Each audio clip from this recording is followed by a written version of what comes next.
What's your favorite food here? Fried rice. Fried rice. If you want to eat any food, you have to come to Osenko Park. You can come and have a taste of their food. It's very nice. I always come here. This is like my 10th time of coming here. Local dishes, Adriani Bia, Adriani Pabediti. Wow, Shanamna.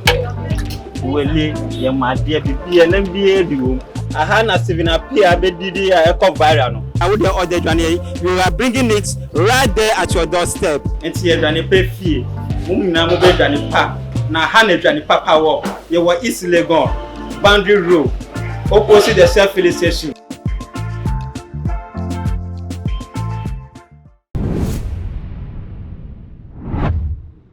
Menafuma wakwaba ediba too much GH so na ene ensemu a ekotwi kobreman ena yede ebaba besomo ni nyina ene se yebo ewremu ewo Asante Mantemu na okọ Asante Mantemu swame dia na ne na police for any soldiers for ena ene omudi adi ahia ankasa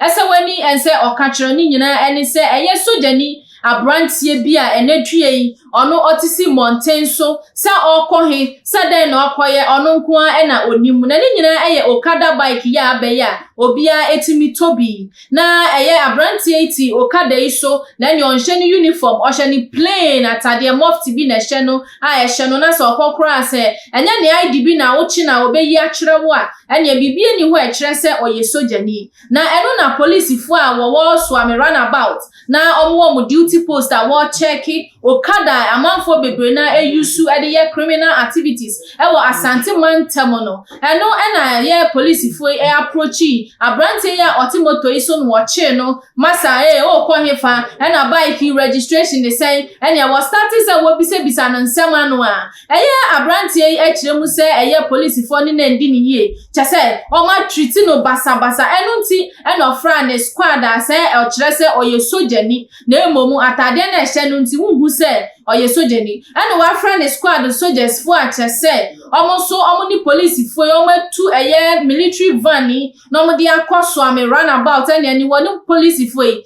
dia akosi ani na akwahwe se ni enipa e wo so am runabout na wie na omo dimrika we ye fa ne nkenten no dia fa ha we sa oba na ukura na ene udwane kura no agya aba ho ai che se aye menyemenya obia edwane yenim se soldiers fo e boji atese e wo baabi se dia na ne ensam a esisi no wakasa wa wunim na yehwe video yi na yemra Omuna ebanu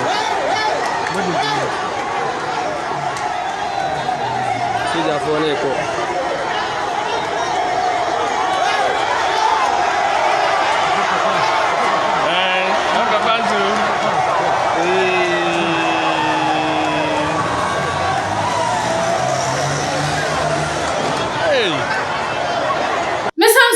so wankasa wani atua video ya wo hwe ye sane amanfo edwane age omokra obi apa baabi ede afa na military van ene namu na soldiers for yankrofo bia obi a esuro wo se wo baabi na wo bopin ho anachasa wankasa watwe akowachi na wo hwe wapa baabi ate se den na ekoso omo na mfa ho se wo ka ho no wo de wafra wo ye wo niam bi bukata beka se omo wiase no eye wodia emre bia won hyase na eno ena amanfo che se omo edwane na police fo yi enso ekyeremu se eye IGP awa bai dia ono ankasa ebo ne ho modern se eye crime no ya bete so amana bafom na nansei Asante Mantemu ewudisem ekoso wo ho papa kronosem ekoso wo ho che se crime activities no se Asante Mantemu lenei wo mo committee wo ho dia obinim enuti ama police fo no aya wild pa omo che se wo gyina duty post ba bia befa wo Asante Mantemu tokro bie ni wono ma befa ho police eni ho na ni nyina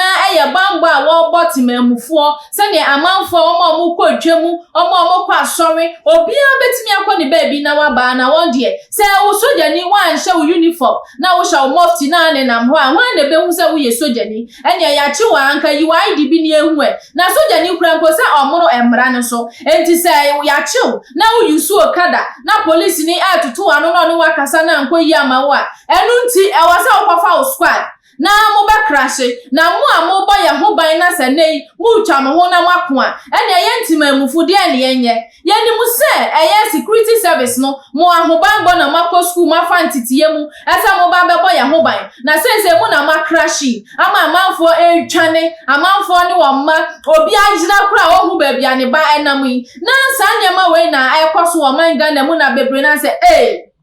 se de nyema na ekono no afa de IGP aba ema police for ya wadwuma afa soldiers for so ayamo ya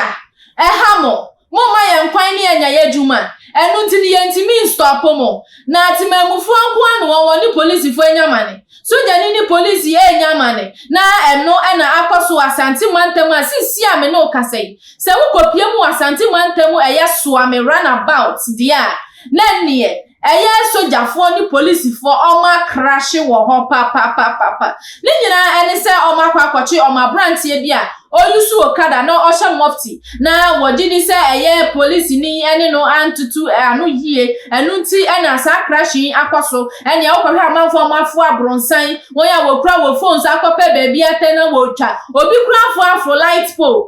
o twa video si na numpo wo kofu ina se wo kokowu a se ne wodwani akope baby atena wenya baby anyina yie na se no nso nipa ikwahwe ne nkwa na hwan na aye enti ye nyina ya mo na eye IDP ne nkrofo adwuma wo ye wontimi enye emfa mayen na ya hobambo kro ya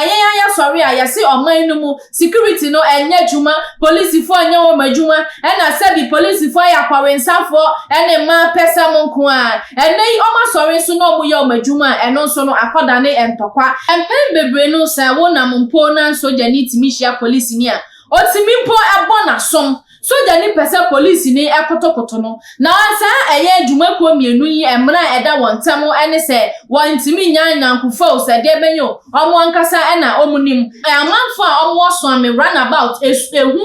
abomo ankasa a soldiers fo ni police fo akrashi a amanfo edwane epre won kwa na eno ena district police commander a owo hono mo ena soldiers fo yi ene eye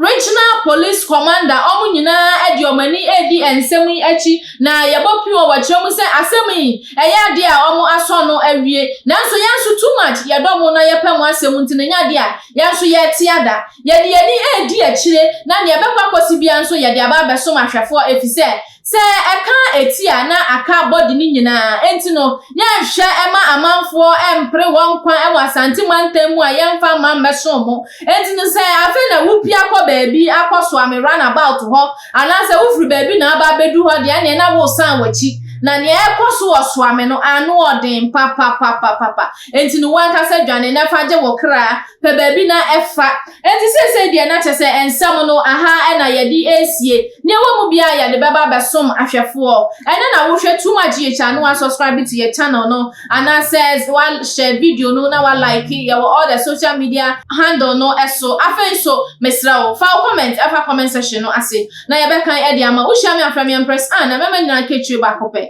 na meji so ama. What's your favorite food here? Fried rice. Fried rice. If you want to eat any food, you have to come to Osenko Munyani Park. You can come and have a taste of their food. It's very nice. I always come here. This is like my 10th time of coming here. Local dishes aduane bia aduane pa bedidi wa wo hwe nam na